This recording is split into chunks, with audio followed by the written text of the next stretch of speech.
सिद्धेभ्यः ओम नमः सिद्धेभ्यः ओम नमः सिद्धेभ्यः। सहस्रनामाधीश्वर श्री आदिनाथाय नमो नमः। प्रथम तीर्थंकर युग प्रवर्तक श्री वृषभेशाय नमो नमः। सरस्वती नमस्तुभ्यं वरदे कामरूपिणी कार्यारंभे करिष्यामि सिद्धिर्भवतु मे सदा। चतुर्मुख भगवान, प्रत्येक गावामध्ये भगवान जो मूलनायक असेल त्याचीच प्रतिमा विराजमान केली जाते आणि नौखंड पार्श्वनाथ तीर्थंकरांच्या समोरच्या बाजूला मंदिर आहे आणि मंदिराच्या समोर असणारा मानस्तंभ हा नौखंड पार्श्वनाथ तीर्थंकर चतुर्मुख भगवान असेल.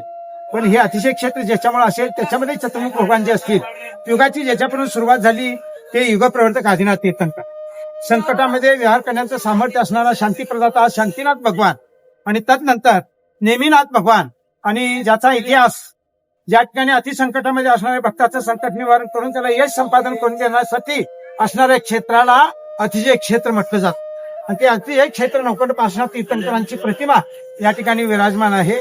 ज्या मोगल राजांनी या ठिकाणी मंदिर मोडलं त्यानंतर परत 1000 वर्ष रोटल्यानंतर 1630 आदिलशहा त्याच्या बायकोला असाध्य रोग जो होता तो असाध्य रोग निरसन करण्यासाठी असणाऱ्या या क्षेत्रामध्ये त्याला एक कमी असलेली जडीबुटी या ठिकाणी मिळाली आणि ती जडीबुटी त्याच्यामध्ये स्थापन केल्यानंतरच त्या आदिलशहाच्या बायकोचा रोग बरा होत होता. मग त्या संजीवनी जवळ प्रार्थना केल्यानंतर हे तुम्हाला उपयुक्तता होईलच, पण एक कंडिशन. आता त्याला नियम काय असेल तर त्यांनी इथून पुढे मांसाहार करायचा नाही असं म्हटल्यानंतर मरण्यापेक्षा काही वाईट नव्हे म्हणून त्यानं मांसाहार त्याग केला. त्याग केल्यानंतर त्याचा रोग बरा झाला आणि आमचे जयापानी पायापा हे त्या जडीबुटीमध्ये प्रसिद्ध असणारे त्यांनी इथपर्यंत येऊन या ठिकाणची जडीबुटी त्याच्यामध्ये समित करून दिली आणि त्याचा रोग बरा झाल्यानंतर कालांतरानं अशीच सवय असते, बरं झाल्यानंतर बरंच झालंय म्हणायचं आणि त्यानंतर परत खायला चालू करायचं. ज्याच्यानंतर रोग बळावला, रोग बळावल्यानंतर आता मात्र सांगणार कोण म्हणून आदिलशहा स्वतः हत्ती घोडे लवाजम्यासह या क्षेत्रावरती आला आणि परत त्या ठिकाणी प्रार्थना केल्यानंतर आता ती करून माझ्यासाठी देत असली तर तिची इच्छा व्यक्त होणार म्हणून आदिलशहा आणि त्याची बायको दोघांनीही या ठिकाणी मांसाहार त्याग केला.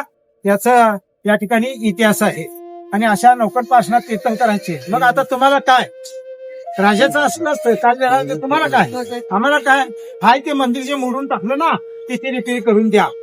परत त्या आदिलशहानं मोगलांनी मोडले पण आदिलशहानं पुनर्जीर्णोद्धार करून ह्या ठिकाणची जी मूर्ती आहे नौखंड पार्श्वनाथ भगवंताची तिथे एक दगड आहे, त्या दगडावरती गाय दूध घालत होती आणि आता मूर्ती मंदिर सगळे तयार झालं.